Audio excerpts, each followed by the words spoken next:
of the material world. But when he is in contact with the material nature, he acts in many sinful ways without hesitation, and sometimes even against his will. As such, Arjuna's question to Krishna is very sanguine as to the perverted nature of the living entities. Although the living entity sometimes does not want to act in sin, he is still forced to act. Sinful actions are not, however, impelled by the supersoul within, but are due to another cause, as the Lord explains in the next verse. Arjuna said, "O descendant of Vrishni, by what is one impelled to sinful acts, even unwillingly, as if engaged by force?" So, in the beginning of Bhagavad Gita, Arjuna doesn't want to fight. He becomes depressed by seeing the enemies, and then from enemies, in the beginning he sees them as his enemies, and then when he sees their Drona and Bhishma and everybody else, all his relatives, then he switches his perspective, and then he starts seeing them as his relatives, and then he becomes compassionate, and then he becomes depressed, and he doesn't want to fight. And he lists several reasons why he should not fight. So first reason is, as we already mentioned, compassion. He becomes compassionate to them. And then Krishna explains, well, your compassion is misplaced, because you're compassionate to the body while they're actually not the body, they are the soul, all these persons that you're concerned about. Then next argument of Arjuna why he shouldn't fight is he's afraid that he will commit sinful activity, and then he'll have to face the sinful reaction. So he asks Krishna, will you ever fight your guru? Will you ever fight Sandipani Muni? Why you are asking me to fight my guru? Will you fight your grandfather, Ugrasena? If I kill these persons, then I will commit very severe sin, right? And then Krishna explains, actually, you have to perform your duty. If you do not perform your duty as a Kshatriya, then you incur sin. Another argument Arjuna brings is less noble. Arjuna is concerned about his sense enjoyment. He calculates, as it is typical for a materialist to calculate. He calculates that, wait a minute, I have to fight in this war, but if I win the war, it will be by killing all of my relatives. So then, even if I win the kingdom, I cannot enjoy it, because everybody wants to enjoy his opulence together with his loved ones. And if I lose, then I will lose. So Prabhupada explains that this is typical calculation for a materialist. A materialist, he doesn't want to act unless he can see what he will gain from his act, from his activity. And Sri Prabhupada gives the example, just like if somebody is not hungry, he doesn't want to cook. It doesn't occur in his mind that he should cook for Krishna. So these are the two options that we had since time immemorial in this material universe. And these two options are karma or jnana. Either we are very attached, and because of this attachment, we are willing to work hard to attain our goal and to enjoy it ourselves with our friends and family. Or if, as a result of this very hard endeavor to enjoy, when we become disgusted, frustrated, which is inevitable, it will happen sooner or later, then we don't want to work anymore because we are frustrated and we are disgusted. We had enough. So this is jnana. It is either karma or jnana. And these are the two extremes in the material life. Krishna explains that everybody is born into this delusion because these are the dualities, icha dvesha, desire and hate. So devotional service is something that is very unique for us. We haven't had chance to come in contact with devotional service, because devotional service means that we have to act dutifully in the best way possible for us, but the result is not for us, it is for Krishna. So this is what Krishna explains to Arjuna again and again in Bhagavad Gita. You should perform your duty, but you're not entitled to the fruits. The result is should be for somebody else. Ideally, should be for the Lord, for Krishna, and for his devotees. So this was the third argument, and the fourth argument Arjuna had was Hare Krishna. Юра. Харе Кришна. Харибол. Тебя слышно? Плохо? Сейчас попробую. So the fourth argument was, the fourth reason why Arjuna didn't want to fight was that he was very concerned about the family tradition. His argument was, if we kill now all these kshatriyas, then the result will be that nobody will be protecting the women. And unprotected women means women will be exploited by unscrupulous men for sense enjoyment.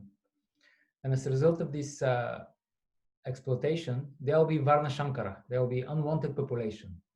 And Arjuna was very concerned about this. So he didn't want to become the reason for destruction of the family tradition, Kula Dharma Sanatana, the eternal family tradition. And Krishna answered to this, no, it is just the opposite, Arjuna. If you do not perform your duty, this will be the result. This will result in unwanted population. And also, because Arjuna, he was a great warrior, many times before he was fighting and he killed many kshatriyas, and then he did not give this argument.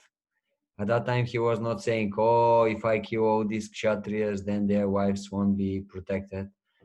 But this time, after many battles, after many killed kshatriyas, he decided to give this argument that, no, what will happen if I kill these kshatriyas now? So it was basically argument that in this case, Arjuna gave just to protect his position and his opinion. Yes, Arjuna wanted to rationalize his material attachments using arguments from Shastra.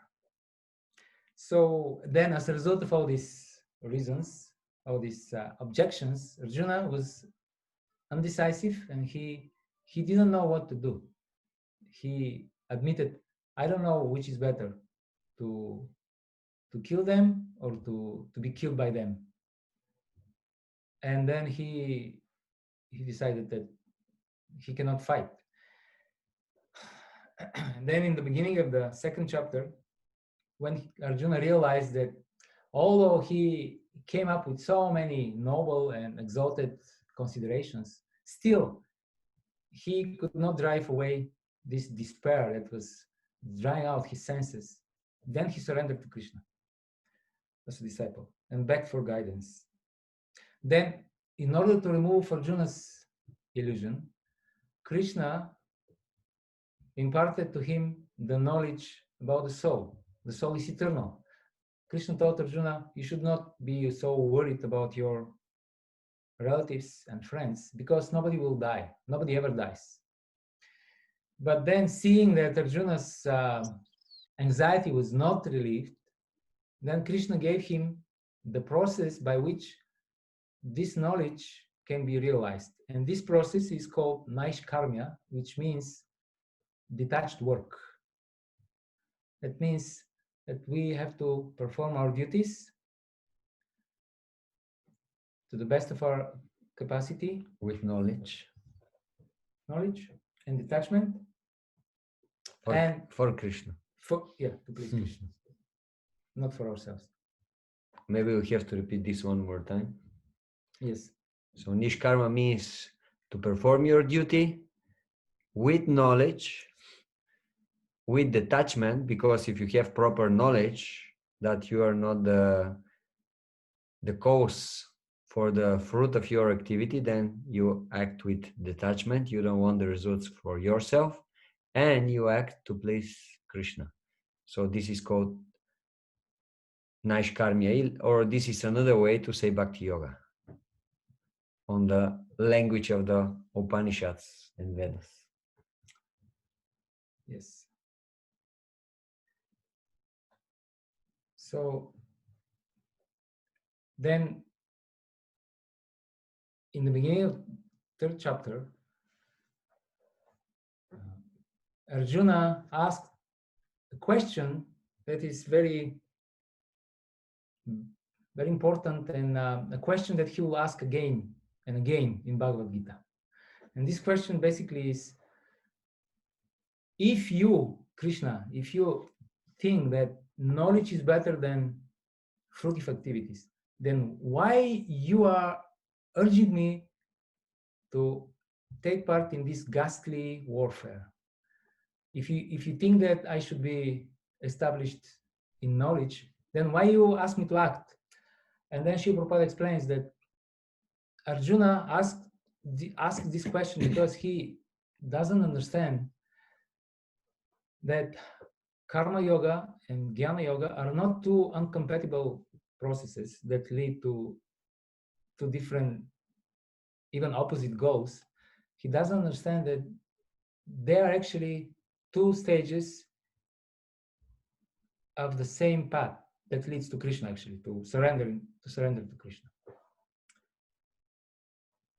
And then Krishna explains that Arjuna should he again explains the same thing. He should combine knowledge and work, or karma and jnana, and perform his duties as kshatriya.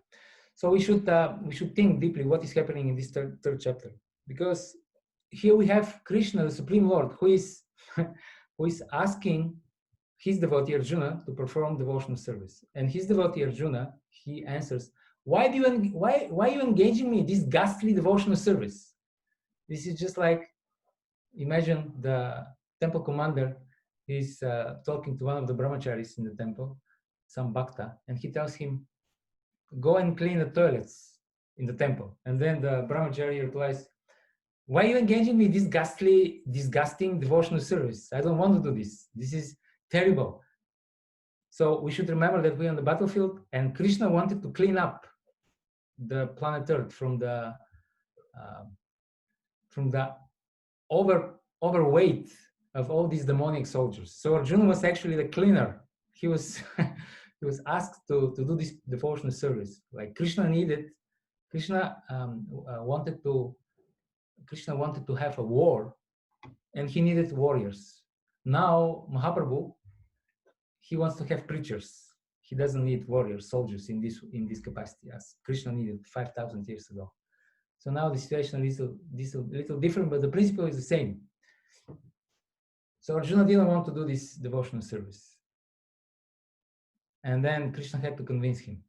So Krishna explained that Arjuna should perform his duty, that this is the way to secure even his material sense gratification, if he wants, if we are so unfortunate that this is our goal, just material happiness, then still we have to perform our duties in order to attain this material happiness.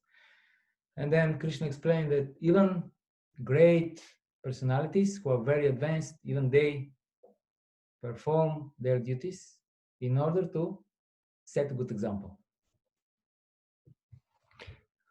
So maybe let's summarize what Pandava Prabhu said till now.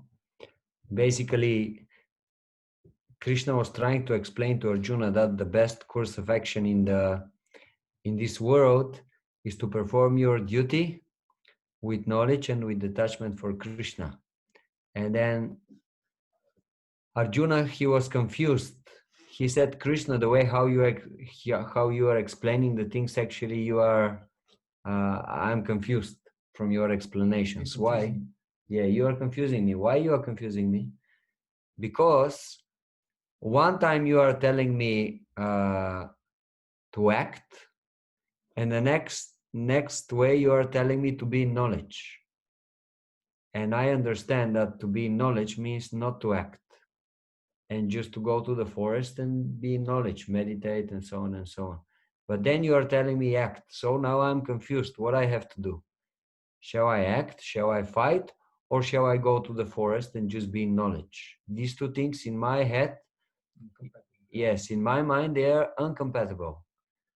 And then Krishna again and again has to explain this point in the next chapters again and again till Arjuna gets the point that no, they are not incompatible. Rather, this is the best course of action.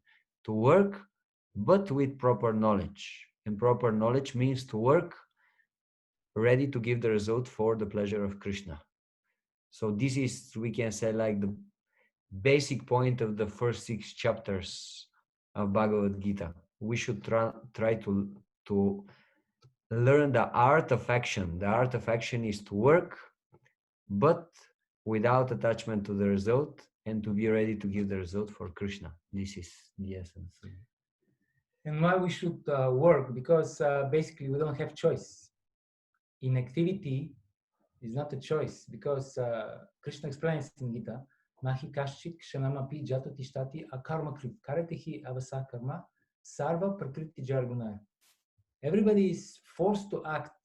Nobody can stop acting even for a moment, because this is the nature of the soul, because he's pushed by the 3 modes of material nature. So inactivity is not an option. Our only option is between proper or improper action. Of course, if we act in Krishna consciousness, then our activities, they will not produce any material results. They will produce only spiritual results.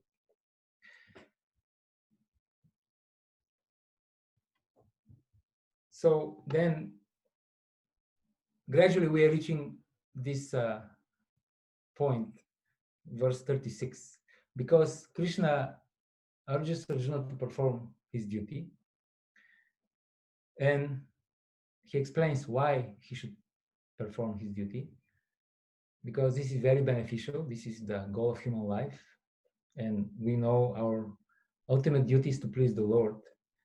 And then we become very enthusiastic, right? When we listen, I have to perform my duty.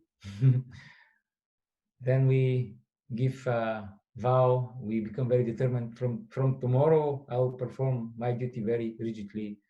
I'll be very strict. I'll chant many rounds, etc., etc. But then practical life shows that such noble determination is very, very difficult to sustain for a long time. Why? So this is the question that Arjuna asks. Why it is so difficult to perform our duty? What is the reason that sometimes we fail to perform our duty even though we want to? So let's make it a little bit more practical. We can give some examples. Why it's so difficult, for example, always to chant our 16 rounds, and especially to chant them very attentively, or why it is difficult always to get up early in the morning, or even always to go to sleep early in the evening. Yes. Because this is also a duty. If you want to get up early in the morning, you have to go to sleep early in the evening. You know, in our temple, we used to have one Mataji. Now she lives in Vrindavan, but before she was in our temple, and her routine was that she would set up her alarm in the evening so that she would go on time to bed. Not in the morning, in the evening. So then in the morning she will not need an alarm to wake her up. Okay, anyway. So that's the point, that's the idea. We know what we have to do, and we have desire to be very strict in our spiritual life, to be very strict in our sadhana. But then again and again, we cannot really act according to our expectations, according to our desire. So then the question is why? What is the problem? Why we cannot do it? We know it, we want to do it, and still we cannot do it. What is the reason for this? That's the question that Arjuna is asking here. And the answer is that the reason for this is not outside of us, so we shouldn't blame anybody. We should understand that nobody's at fault besides ourselves. So what is the reason? Krishna explains in the next verse. It's a very famous verse. Kama esha kroda esha rajaguna samudbhava mahashana mahapapma vidyena mikavaidinam. It is lust only, Arjuna, which is born of contact with the material mode of passion and later transformed into wrath, and which is the all-devouring sinful enemy in this world. So what is lust? Lust is perverted love for Krishna. Just like milk in contact with sour substance turns into yogurt, the same way the love of Krishna becomes transformed into lust. So what is the difference between lust and love? There is definition, simple definition in Chaitanya Charitamrita. Atmendriya pritivancha tare balikam krishnendriya priticha dare premanam. If one tries to satisfy his own senses, this is known as lust. And if one tries to satisfy the senses of Krishna, this is known as love. So the lust covers the consciousness of the living entity in different degrees. Slight, moderate, and very intense. So intense covering means plants. The life of the tree is very, very covered by lust. So the consciousness is so much covered, so undeveloped that you can hardly notice the consciousness. Then moderate, maybe taken animals, and then slight is covered, the covering of the human beings. Srila Prabhupada sometimes he says that human life is the beginning of Krishna consciousness, in a sense that the human consciousness can understand Krishna. It has full capacity to understand spiritual life. Of course, whether we take advantage or not, this is another thing, but the potential is there. So I think you might, maybe you know that there are different ways how you deal with your enemy. Of course, we don't have enemies. The devotees, they are Ajata Shatru, just like Maharajaya Yudhishthira. They don't have enemies outside. They don't see others as their enemies. Maybe others can take devotees as their enemies, but devotees themselves, they don't see others as their enemies. Yes.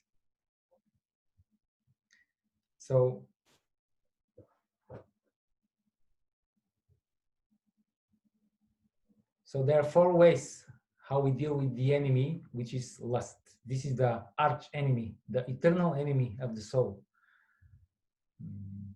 The soul is called Jnani.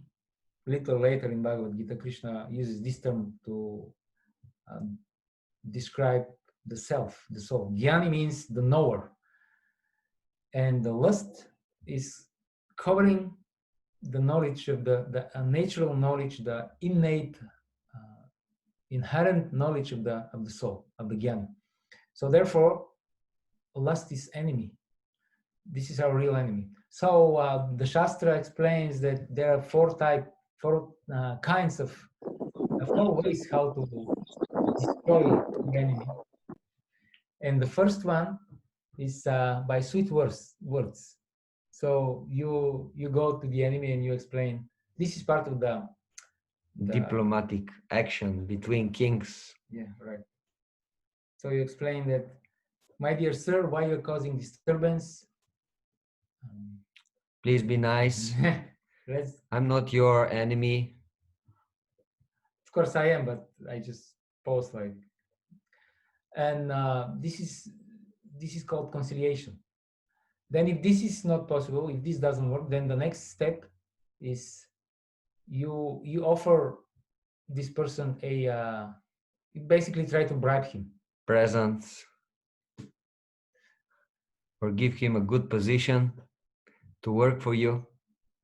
Why your enemy? Just come and join me. Yeah. We'll be stronger together. We can conquer the world. And in this way, you take care of him by giving him money and other presents or power, influence, position. Yes, and if this doesn't work, then next step is to create dissension in his camp. You plant your own people inside the camp of your enemy, and these people, they create disturbance, and in this way your enemy become weak. And then the fourth and the last one is what Prabhupada calls argumentum ad baculum, by force. You just destroy the enemy. That means by a war. Fighting, by beating. So the Acharyas explained that lust is such an enemy that you better don't bother with the first three ways, the first three methods of dealing with the enemy. They will not work with the lust. So forget about conciliation, forget about offering bribe. Sometimes devotees think, and people think also, not only devotees, if I satisfy a little bit this lust, then he will leave me alone. No, it doesn't work this way. Lust is compared to a merciless master, and this master is never satisfied. He only inflicts pain, and no matter how much service you do to him, he will never be pleased, and he will never give you relief. So the bribe will not work, and we're not strong enough to create some dissension in the enemy's camp. This is impossible for us. So the only method that is working is by force. And of course, we're not forceful enough. We don't have this strength. So only Krishna can deal with this. But in order that Krishna takes care of Mr. Lust, we have to be very determined ourselves. Srila Prabhupada explains that if a devotee is not very, very determined, very strong on this point, then even Krishna himself cannot help him. That means that Krishna will not interfere with our independence. If we are not sure about sense gratification, then we'll continue. I mean, if you're not sure that sense gratification, material sense gratification is bad for us, we'll continue to rotate in different species and enjoy sense gratification. So we have to be very determined. In this way, we're just marking the enemy, and Krishna will destroy this enemy. But we have to be sure that we want this. We have to be very, very positive about this. If there is doubt in our heart, then Krishna will leave us to think more about this, and this can take many, many lifetimes. So let's make it one more time practical. We said that we want to do many things to advance in the spiritual life, but not always it's working. Actually, often we are trying something, but then we cannot make it. We cannot act up to our desires in spiritual life. And then what can we do? What is our option? How can we go above this influence of this lust? We should not feed the lust, and rather we should try to transform it into love of Krishna. And this is actually the process of devotional service. We want positive engagement. So, of course, immediately someone may say, yeah, but you just said that we are trying to do these positive engagements and we cannot do them. So then what is our chance? Well, our chance is to start somewhere. Let's see what we like to do in Krishna consciousness. Each one of us has something that he really likes to do in Krishna consciousness. Maybe we don't like to do everything. Maybe someone doesn't like to get up early in the morning, or someone doesn't like to chant 16 rounds. But we like something. Someone likes the kirtan, someone likes the prasadam, someone likes just to hang out with the devotees because they are very nice people, very intelligent, and so on and so on. So find what you like in Krishna consciousness and then do it. And when we are doing this thing, more and more and more and more, we will develop qualification to engage in everything else in Krishna consciousness. Shiva Kadamba Kana Maharaj, he likes to speak about Vishrap Mandir, the sacred space in the heart. It's a space where we put all our nice memories from Krishna consciousness. Everything favorite in Krishna consciousness, we like to put it there. Our favorite kirtans or favorite lectures or different favorite experiences in Krishna consciousness. And when we have a difficult moment, a difficult time, and we feel we cannot act up to the standard, up to our desires in spiritual life, then we go to this sacred space and we get inspiration and nourishment from these nice memories in Krishna consciousness. And this gives us strength, enthusiasm to advance faster in spiritual life. And the other important thing is that in this verse it is said, Kama esha krodha esha rajoguna samudbhava, that this lust is coming from the mode of passion. The lust increases in our heart and in our mind when we are associating with the mode of passion. This is another very important moment, because this means if we are associating more with Sattva-Guna, then automatically the lust will decrease and the anger also will decrease. These qualities, they are coming because we are associating with the mode of passion. So if we change our lifestyle in such a way that we are living more in association with the mode of goodness, then this will help us very much to get rid of lust. This enemy that is, we can say, destroying our knowledge and in this way destroying our spiritual life.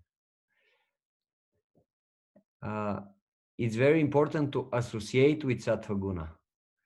And this word associate is a nice word. It shows that we just have to put ourselves in an atmosphere which is surcharged with sattva, with goodness.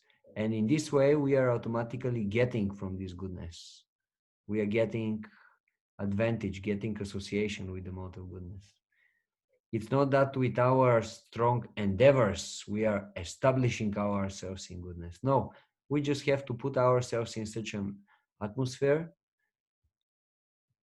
goodness, and then we are getting the benefits from associating with this atmosphere, with this place. So this is another important thing. A devotee should try to avoid passion and ignorance, and more he has to more and more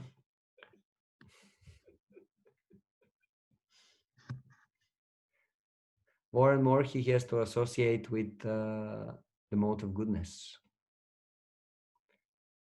And of course, we know that the best way to associate with the mode of goodness is by performing devotional service, chanting Hare Krishna mantra.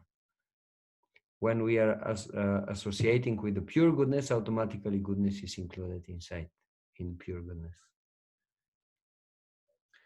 Yes, I just would like to mention one last point, because little later on in this chapter, there is one purport. Shri Prabhupada explains that this Rajaguna has a very practical manifestation, and he explains that the material world is called Maitunya Agara, the shackles of sex life. And Prabhupada gives the example, just like the prisoner is shackled by chain. So this is our chain that is binding us to this material world. And if you're in a regular prison, then you know you're in prison, right? And then, although it might be difficult, it is possible to escape from the prison. People write books about it. There are movies about people who are trying to escape. But our situation in this material world is very peculiar, because most of the people are not even aware that they are in a prison. And if you're not aware you're in a prison house, there is no way you can escape, because you don't try to escape. So this is the power of Maya. Maya puts us in a prison, and she is very powerful, so much so that she convinces us that this is our home. And we don't even try to escape. So this is the position if we make friends with our arch enemy, Mr. Lust. We'll be in a position of a prisoner who tries to get used to the prison house, although he's suffering like an animal there, but he or she wants to feel comfortable, to feel at home, although he's in prison, he's suffering. And there was one lecture one devotee was giving, explaining how our mind, our consciousness is just like a maze, like a labyrinth, and somewhere there, deep inside, is Mr. Lust. He's hiding, just like one of those monster spiders. How you call them? Tarantula. So many spider nets, and he's there, and he's poisoning the atmosphere. He's poisoning our mind all the time. So this devotee was explaining. This was Hotra Maharaj, actually. So he was explaining how we have to take the torchlight of knowledge, which is actually Shrimad Bhagavatam, and by careful study of Shrimad Bhagavatam, then we'll be able to go in all these secret corners of our consciousness, and with this light of transcendental knowledge, with the weapon of knowledge, to drive away this our eternal enemy. And of course, this can happen only by mercy of Krishna. Okay, thank you very much. Hare Krishna. Haribo. Do you have some questions, dear devotees?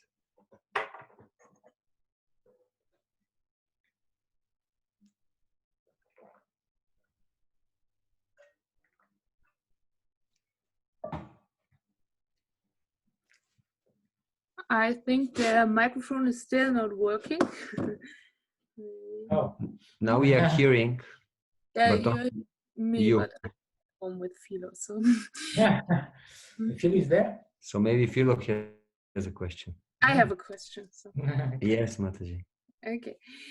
Thank you very much for this very inspiring lecture. So my question is, if we want to use our lives in the service to Srila Prabhupada, how can we make the first step, even if we're still unsure? So do you always have to be sure about your decision, or can this hesitation also be a sign of your desire to enjoy? Or so, how to break free from this prison?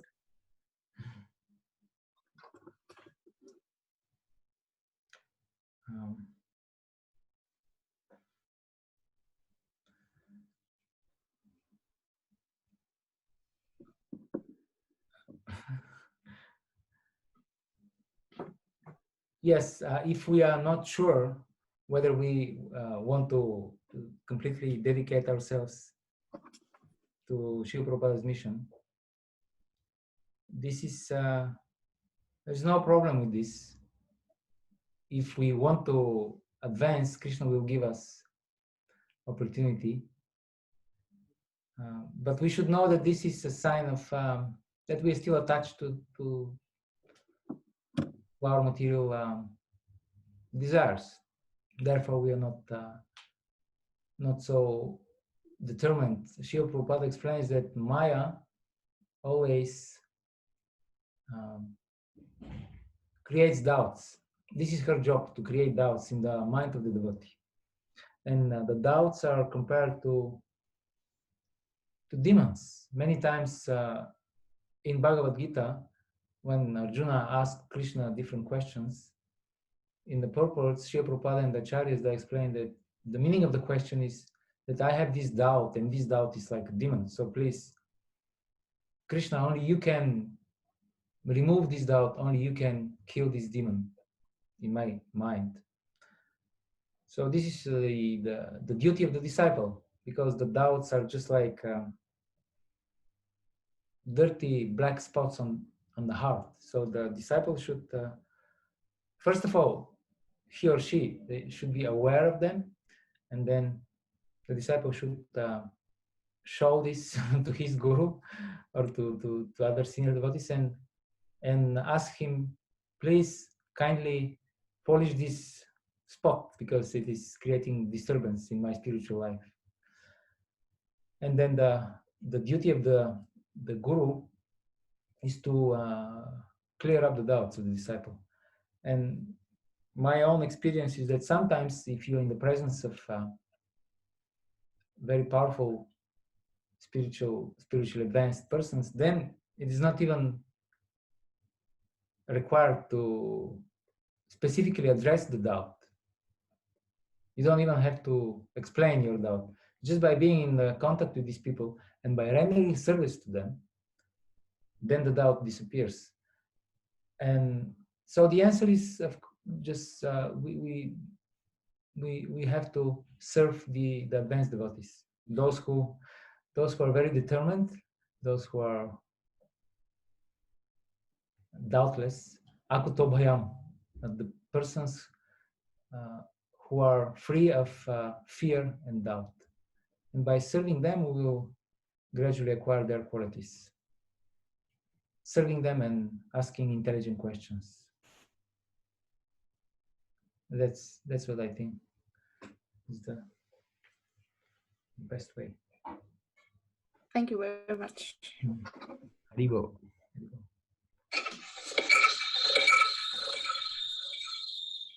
Okay, can you hear me? Yes. Okay, very good.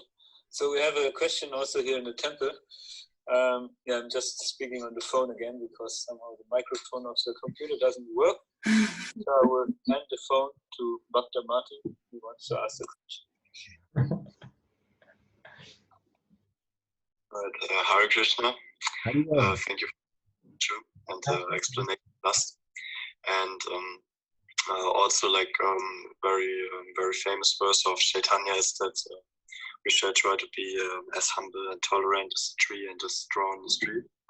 So I sometimes have also like in my mind, like there's some things that bother me, especially like I have this in my flat, and I like, for example, I hear my neighbors, and it's like I don't know, it's like annoying me because I try to do studying, and then my mind goes like, oh, why can't they be like, but why can't they be silent? And I just want to focus. And on the other hand, I myself think like, why can't I be more tolerant and just say, okay, this noise is there and I just let it happen? So do you have any advices how I can get more tolerant?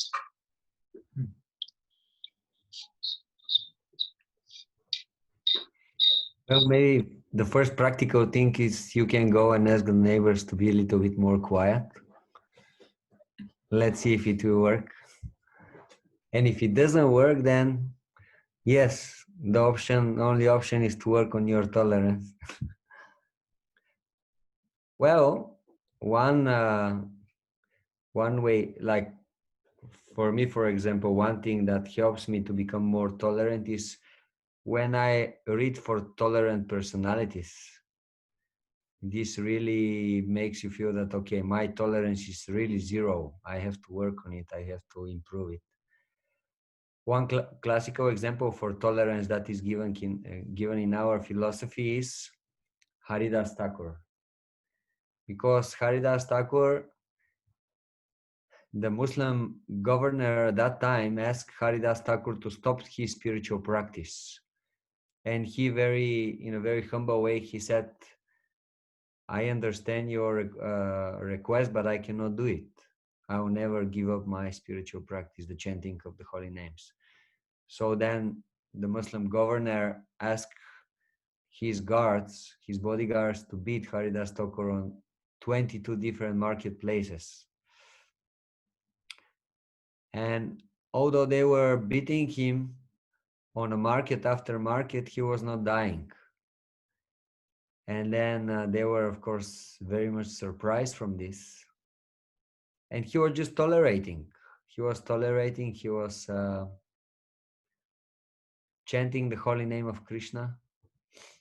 And then at the end, these guards themselves, they said, we are really feeling amazing respect towards you, because we see you are a real sadhu, saintly personality, but we have a big problem. If we don't kill you, then our boss will kill us. So please die so that we can happily go back and tell him that we did our job. And when Haridas Thakur understood that he's creating actually problem for them, he said, oh, okay, then no problem, I'll die immediately. And he just fell down back and he died. And they were, of course, amazed, and they were very happy also. They throw him in the river. Maybe it was Ganges, I'm not sure. And then the body of Haridas Thakur was swimming for some time. And floating for some time. And then suddenly he woke up from his death, and he get out from the river, and he went just straight to the Muslim governor. And when he saw Haridas Thakur again after he was dead, he understand, okay, this guy is special. And he took shelter at his lotus feet. But you have to be quite tolerant. Yeah, we are speaking, let's say, in your case, we are speaking, you are in your flat, comfortable, there is no wind, it's nice inside, everything is arranged according to your desire, and there is little bit noise for few minutes or 1 hour or 2 hours. And then take the example of Haridas Thakur.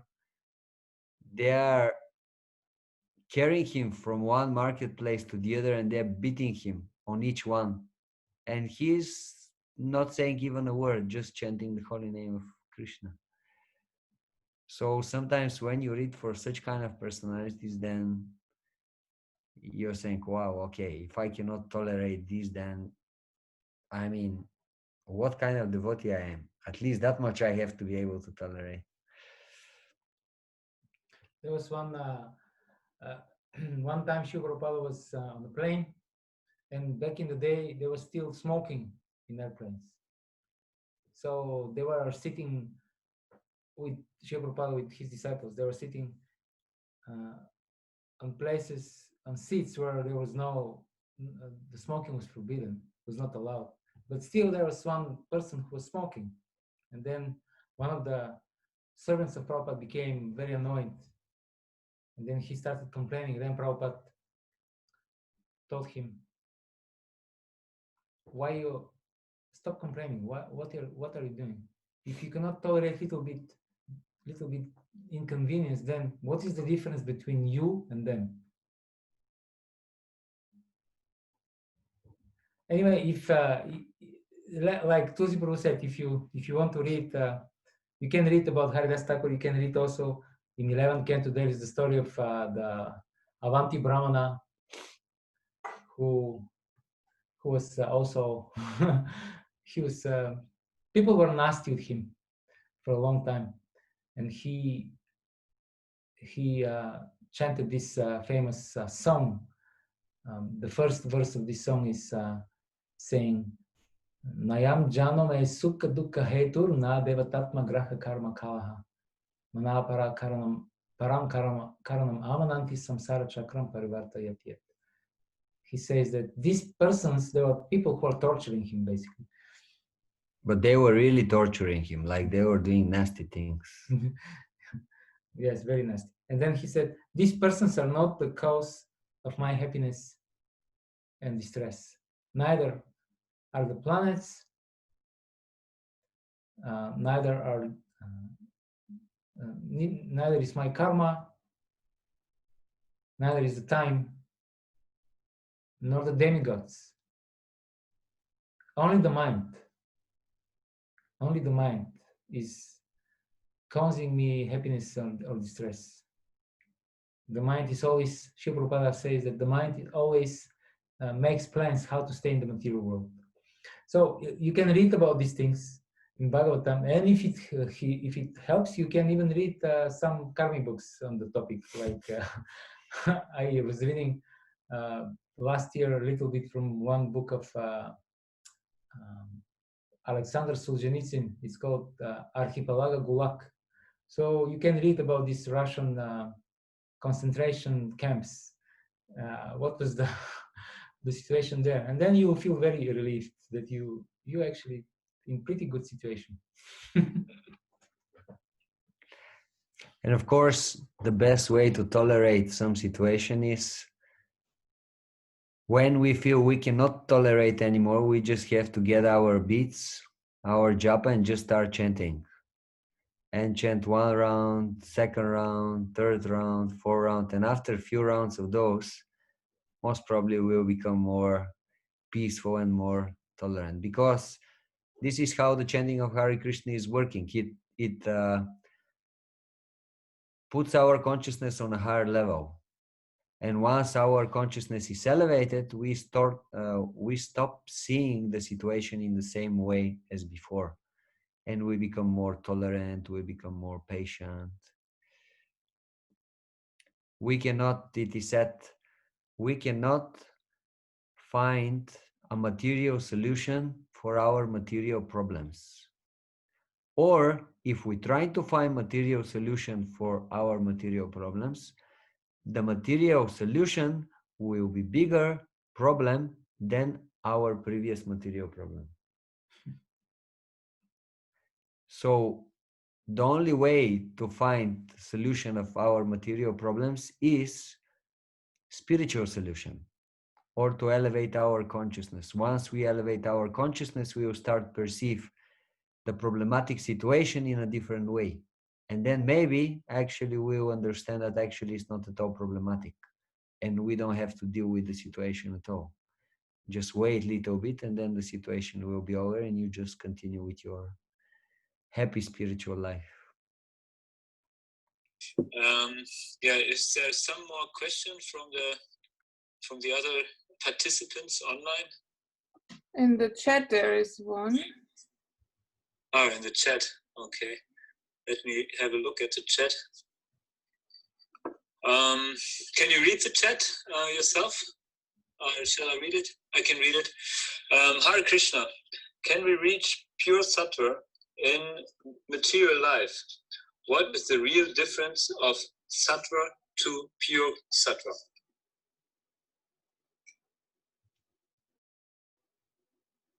Can we reach pure sattva in material life? What is the real difference between sattva and pure sattva? The Sattva-Guna is just the highest material situation we can attain, but it is still material because we are still attached to the material world. Srila Prabhupada gives the example of big philosophers, scientists, musicians, scholars. They are more advanced than the regular people, and because Sattva-Guna gives the results of Sattva-Guna are knowledge and happiness, but this is material knowledge and material happiness. So they're more advanced, they're better established, better situated than persons in Rajas and in Tamas. But the problem with Sattva-Guna is that the situation becomes somehow very cozy for them. They become attached to this comfortable, so-called comfortable material situation. And Srila Prabhupada in this purport, he explains, they can continue to take birth as intellectuals, scholars, life after life, but they will remain in the material world. And because in the material world,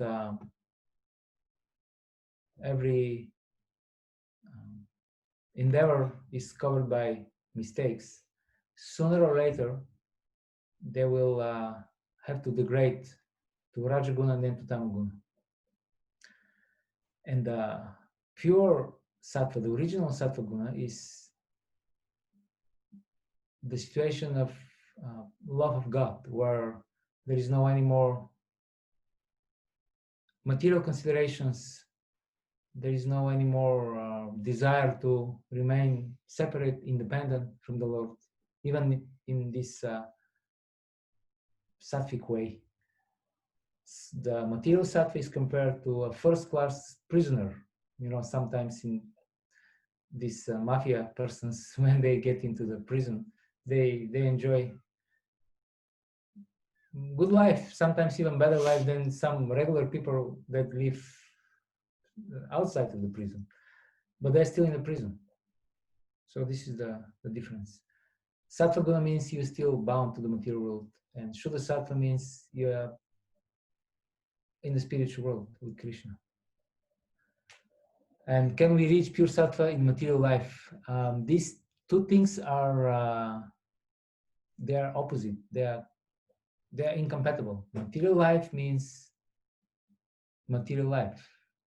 Means lust, anger, and greed, to at least to a certain degree. And pure Sattva means absence of material qualities. So we have to reject material life in order to attain pure Sattva. It will not work in the material life. If the question is in the material world, it is possible, but then the consciousness will be spiritual. Yes, sometimes it is given the example that actually pure Sattva means Sattva-Guna which is completely free from passion and ignorance. So that would mean that in order to be established in pure Sattva-Guna, we have to become purified from the first two modes, or Tamaguna and Rajaguna, passion and ignorance. And then we will be able to establish ourselves in pure Sattva. In quite few places, Srila Prabhupada is saying actually that Sattva-Guna is very, very helpful for the devotees. In one purport, Srila Prabhupada is calling Sattva-Guna stepping stone. Yeah? Yeah. The culture of Sattva-Guna, Varnashrama Dharma, Srila Prabhupada is calling it stepping stone. So basically, Sattva-Guna is helping us to get rid ourselves from our really bad habits, which are not allowing us to make serious advancement in spiritual life. So then we can say Sattva-Guna is very helpful for our spiritual advancement.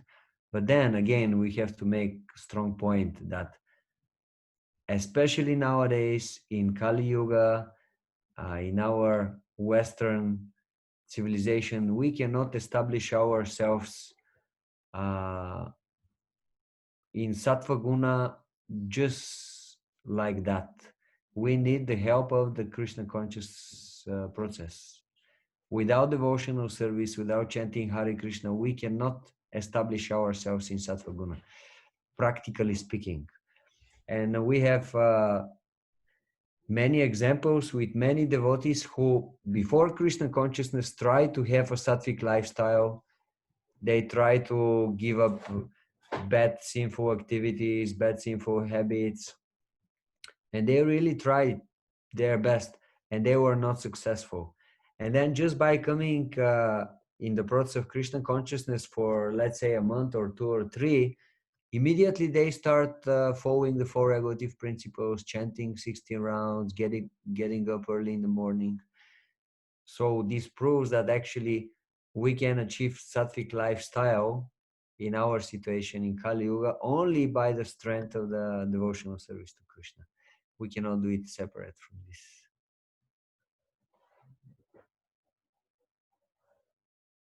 Haribo. Hare Krishna. Yes, thank you. I think we should stop here because it's getting late. Thank you. Thank you. Thank you, dear devotees. I always have to switch off the loudspeaker because otherwise it gives like a really bad sound. So I speak and Sure. I saw that you were saying something, but I didn't hear what. Thank you, dear devotees, Haribo. especially to Janita and Mataji Lekashravanti for organizing this, and thank you to Philo and to the whole Berlin Yatra. Haribo. Gauranga, Hare Krishna. Philo ki jai.